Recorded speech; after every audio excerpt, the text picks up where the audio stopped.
Welcome to Papillion UnScripted. I am Michael Severe, the place to go to hear from people that truly help make Papillion feel like home. Joining us this time is Papillion's Library Director Matt Kovar, joining us here. How are you doing? Good, how are you? I'm good. 8 years with the city, 3.5 as director. Yep, that's right. Yeah. Let's talk about how you get involved with libraries. Like, what was the attraction for you? Did it start in college? Yeah, in college. My part-time job during college was being a clerk at a public library. And I always liked to read, so I thought it's a perfect fit. We get that a lot, actually, when people apply, and that's not really the biggest part of being a librarian. Actually, we never really get to read, but that's what drew me to the library world, and then I just kind of stuck around because I enjoyed the people, the atmosphere, and just kind of went from there. So you went to Kearney. Yep. Well, where'd you grow up? Grand Island. So I've always been in Nebraska. Grew up in Grand Island, then went to college in Kearney, and worked there for a while before I came here. Which high school did you go to in Grand Island? Grand Island Senior High. Oh, awesome. Yeah. They win the state championship while you were there? No, I think they won like the year before. Oh, okay. That's a good time to be there. Yeah. What was shorter Matthew like growing up? Did you play sports? What did you do? No, honestly, I did a lot of reading, writing. I was very into the arts in a way. You know, I was in band, middle and high school, and what'd you play? Trumpet. Yeah. Good instrument. Solid. Yeah. Yeah, so I never played sports. If anyone has ever seen me when I'm standing up, you know, they always ask me that question. Yeah. I didn't. I was more on the academic side of things growing up. So. I understand. Happy childhood in Grand Island? It's a really great community even now. Yeah, today. It is. Yeah, it was great. You know, there's a lot of diversity then and now. I think it was a great place to grow up, especially, you know, going into the library field. That's something that we deal with a lot, and so I got to meet a lot of different people from a lot of different cultures, and really get to experience that, which I think was really beneficial. So you liked working there so much while you were in college. You got your master's in library science. I did. San Jose State, did you do it online? Yeah. Okay. Yeah. Have you ever visited the campus? California? No. No, so it was a very modern way to get a master's degree. You know, you never even go to the school where you go. A lot of people do it that way. It's a lot easier now. The online system for it is much easier to do. So you get here, you're the assistant library director, right? What did you like most about, because I know you were in kind of IT, you worked the desk, you did a bunch of different things. What was your favorite part of working in a library? Like when I came here? Yeah. So what drew me to the position here was it started me into the world of administration for libraries, but I still got to do things like collection development, ordering books for the collection. I got to do some adult programming, and then some community engagement work. So that position was great because it let me become a part of the community and learn about the community, which was really beneficial to do that for a few years before moving into the director role. Because I think I was in a better spot when I did move up because of the experience that I had while I was assistant director. So. Did you always want to be the boss? No. You know, when I started working in libraries, I didn't ever think that I would. I wanted to be a reference librarian. That was always my goal. And reference librarians, they're still around, but it's changed a lot. Where I worked before, they did a lot of genealogy work. I thought that's what I wanted to do. And then I just kind of, when the position in Papillion opened up, I liked the job description. I liked Papillion. I thought, you know, I can do some programming, collection work, and then never did I think, okay, the next step after that, you know, would be the director, but it just kind of happened organically. You mentioned the genealogy work. Did you do your own genealogy? Is that how you kind of got into that? I know a lot of people are doing that nowadays. I've done some of that, yeah. Not nearly as much as I'd like to, because it does, anyone who's done that, it takes a lot of time. It does, yeah. But I liked that, you know, the library was a place where you can use tools that you don't necessarily have access to on your own. Tools like Ancestry.com, you know, they're expensive. So especially for me, when I was in college and my first couple of years out of college, I couldn't afford a lot of those tools. So the library had access to them, and it was a way to be able to work on that and get into it. And then I did get to do some reference work while I was in Kearney, and that was nice because then I got to help other people find that information too. You got promoted at a very interesting time. We're going to be opening Papillion Landing right when you got promoted. The digital library is coming about. How much did you have a chance to be a part of what you wanted to see at the digital library? Yeah. So the nice thing was that we were talking about that space while I was assistant director and I was involved in those conversations. So we worked really closely with the recreation department during the lead up to that. So I was involved, but then, you know, in the last couple of months before it opened was when I had been promoted. And so it was really exciting. You know, it was very uncertain. We'd never done anything like a digital library before. Right. We weren't sure what we were doing, frankly, at first, but it was a fun experience to get to kind of build that with the other staff and with the recreation department. Yeah, and I think it turned out well. Oh yeah, I mean, hindsight. people love the Cricut, and I know the 3D printer is great, and the laser cutter is. Is there one that's more popular than the others in terms of the stuff in the digital library? You know, I think that with our makerspace equipment, obviously the Cricut does get a lot of use, and then probably the Glowforge after that. People do 3D print also, but those two are really more creative in a sense. You know, you can really decide what you want your project to look like and get to be, you know, be there, seeing it happen. It's a little more immediate. A 3D print takes hours, you know, where the other two are more instant gratification for people. So I think those are definitely probably the more popular pieces of equipment we have. What really helps is the classes. I mean, you guys have these individual classes at night. You can go and learn how to use all the equipment. It makes it a lot easier. Yeah, it does. And some people don't know what they want to do. They know they want to do something. Right. So having that kind of guidance of, here's an example of something that we did. You can either repeat it with us, or maybe it'll, you know, trigger a different thought for something creative that you want to do on your own. So they've been really popular, and we also do a lot of one-on-one assistance, but the classes have definitely helped. But digital library, because you have obviously STEM, which is big right now. My kids have gone over there and played video games and done contests and stuff. What's really popular on that side? Yeah, so with the interactive lab space, we really wanted to create a space for teens, you know, young adults to experience technology, also be with their friends and have a place that they felt was their own. So gaming has been the biggest component of that. The gaming is definitely the most popular.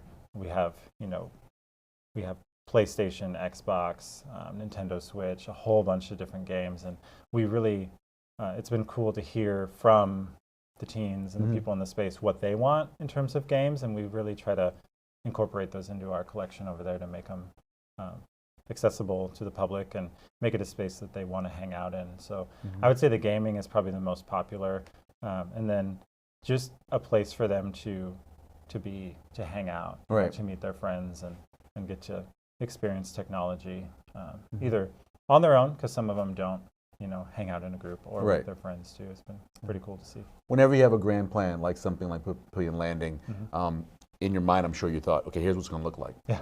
Did it come out like you thought? I mean, has it been what you thought it would be? In some ways, I think so. Yeah. You know, it's always interesting when you see a space that doesn't even have walls yet. Yeah. And so I would say in that way, yes, it looks the way that I thought it would look, but the usage has been a little bit different. I think we opened and then we closed very shortly after that because of COVID. Right. And so then when we reopened, it was almost like a reboot of what we had done. And there were some things that were really popular when we first opened, some that weren't, and we got to kind of adjust and adjust our workflow. And I think it's a better space, honestly, because we had that restart. So overall, though, I would say it's about what we expected. It's been successful, which is all we could have ever hoped for. So yeah, it's going really well. I can be honest, I was really naive with libraries, because I thought to myself, you know, all the books now are online. Yeah. Why are people going to libraries? But you guys have something going on almost every day for babies, through adults, through seniors.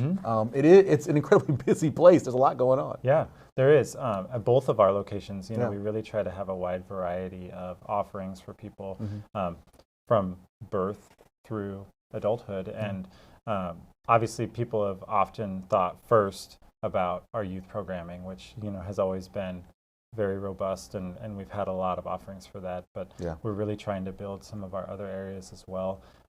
You know, from elementary up through adulthood, our goal is to get people hooked on reading and literacy, you know, basically at birth, and then keep that going throughout their life.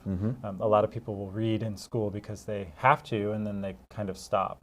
So that oftentimes leads to them not using their public library anymore. So we're trying to offer other things. Not everyone is a reader, and that's okay. We know that, but you know, technology is a huge part of our lives now, and it's also a huge part of libraries. So helping people with technology, just online literacy, you know, verifying information, knowing good sources for, you know, I want to learn a foreign language. The library has a database that can help me with that.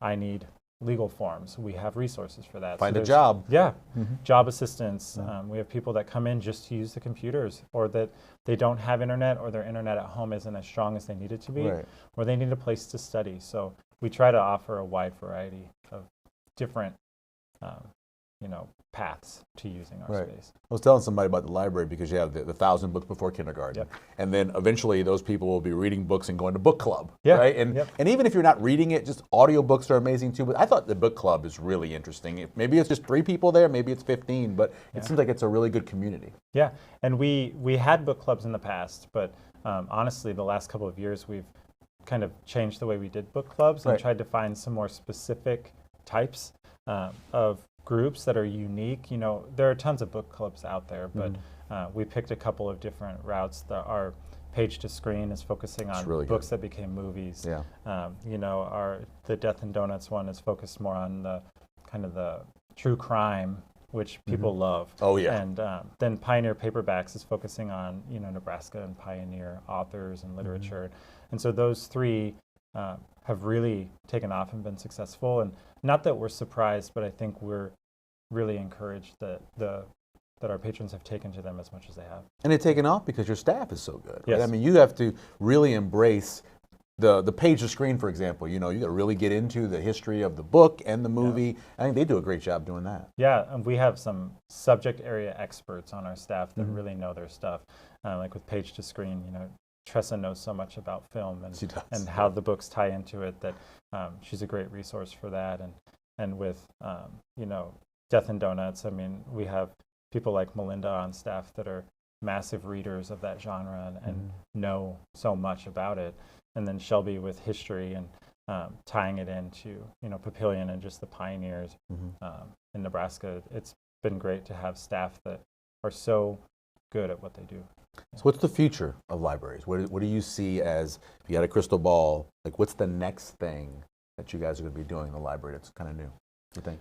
Well, I think, you know, for us specifically, we have a lot of projects that we're working on to try to make our space more welcoming to the public or more of a third space for the community, which is kind of how libraries have been moving in the past couple of years, and I think they'll continue to. You know, we'll be adding a dynamic flooring system over the next year that will allow kids and adults to interact with a projection onto the floor. They have one at the zoo in Omaha where you can have a game or an activity on the floor and you can step on it or touch it and it interacts with you. So that's a big thing that we're working on. We're adding a wellness room for mothers or families with young children in the next year. So we're just trying to find ways to maximize the space that we have and make it appealing and usable for the community. And then in terms of our collections, you know, there's been a shift towards digital, but we still have really strong print usage. So I don't see that changing in the near future. I think we'll continue to invest significantly in digital materials for patrons because that's what people want. But also we have just as many people that are still wanting those print books and DVDs and those materials as well. Now I heard a rumor. If this is true or not, you want you to confirm it or not. The next trivia night might be Star Wars trivia. I'm just trying to push you towards that. I think that's true. Yeah. Really? Yeah. I don't have an exact date, but I know that they're working on that. And trivia was something new that we tried, and it worked really well, and people responded well to it. So yeah, we're excited to do another installment of that coming up this next year. It's been pretty good so far. I've enjoyed the 2 that you had, but Star Wars would be awesome. Give me something in Papillion that you'd like to highlight. You know, we try to highlight as much as we can on Papillion, something that you really enjoy. Outside, of course, the library, but something that you can think of that you'd like to highlight. I think just the downtown area in general, and selfishly, you know, we're a part of downtown. So, but I don't think that people notice it all the time. You know, it's not a extremely large area, so if you aren't down here, it's easy to not know all the great things that are in downtown. And, we're happy to be a part of it, and our neighbors and all the downtown businesses we really appreciate, and it builds a sense of community down here that I don't think a lot of other places have. You know, Papillion really does have that sense of community. I think if you went back in time and went to an old downtown, the fact they have a bookstore, a library, a barbershop, I mean, a bike store. I mean, that's essentially what would be in an old school downtown. Yeah, there's a great diversity of businesses and things to do down here. Yeah. Yeah, it's pretty awesome. Yeah, we appreciate it, man. Yeah. It's nice talking to you. Thank you very much. Yeah. Join us again next time when we again speak with someone who truly helps make Papillion feel like home.